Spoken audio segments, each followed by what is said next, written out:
Section 4, Shedding the Dead Weight. Why Rocket Stage?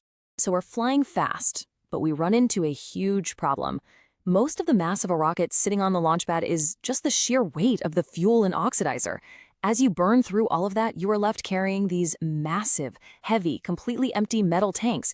And in spaceflight, dead weight is your absolute worst enemy. This is exactly why rockets have stages. The sequence looks like this. The massive first stage burns through its propellant.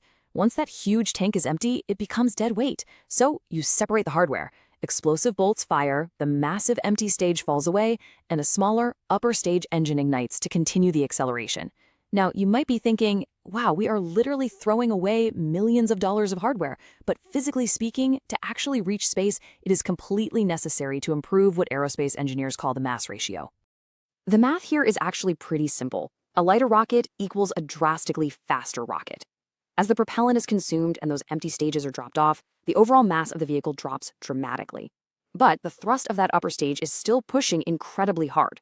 If you have the exact same amount of push on a much, much lighter object, your momentum builds rapidly. Shedding that weight is quite literally the only way to build up the mind-boggling speed required for our final destination. Section 5, The Physics of Orbit. Reaching the destination. Because here's the reality check, getting to space is only half the battle. Reaching space is actually relatively easy. If you just launch a rocket straight up, eventually you will cross the boundary of space, but you will immediately fall right back down to Earth. Achieving orbit is a totally different ballgame. Achieving orbit isn't just about going up, it's about going incredibly, incredibly fast sideways. You have to build enormous horizontal velocity. That sideways speed leads to this beautiful physical reality we call orbit. Once the upper stage engine reaches the target horizontal velocity, and we're talking roughly 17,500 miles per hour here, the engine completely shuts down. The spacecraft is now in a state of continuous freefall. Gravity is constantly pulling it straight down, sure, but its horizontal inertia is moving it forward so fast that the Earth literally curves away beneath it as it falls. It is perpetually falling and just missing the ground. That smooth, floating realization of orbit is entirely driven by that massive horizontal speed. Now, what goes up can come down. While traditional rockets just threw their empty stages into the ocean, modern reusable rockets completely flip the script. To make the journey back, they have to survive some intense atmospheric heating as they slam back into the air. They use aerodynamic grid fins and thrusters for a perfectly controlled descent, and finally, they reignite their engines one last time to execute a pinpoint, propulsive landing on a pad or a drone ship. It's an entire secondary layer of incredibly complex technology.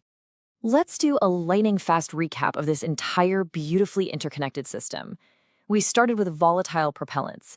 We pumped them under immense pressure to create explosive thrust.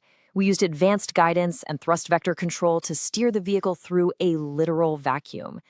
We shed dead weight through staging to rapidly gain speed.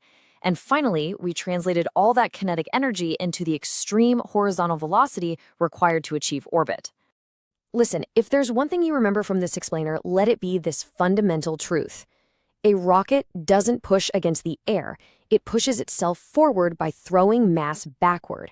That simple, beautiful application of Newton's third law is the key to unlocking the entire cosmos. And that leaves us with a truly exciting thought.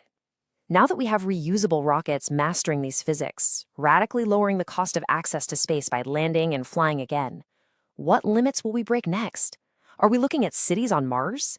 Asteroid mining? The possibilities are suddenly wide open. Thank you so much for joining me today. Keep asking great questions, and I highly encourage you to keep exploring the incredible future of space.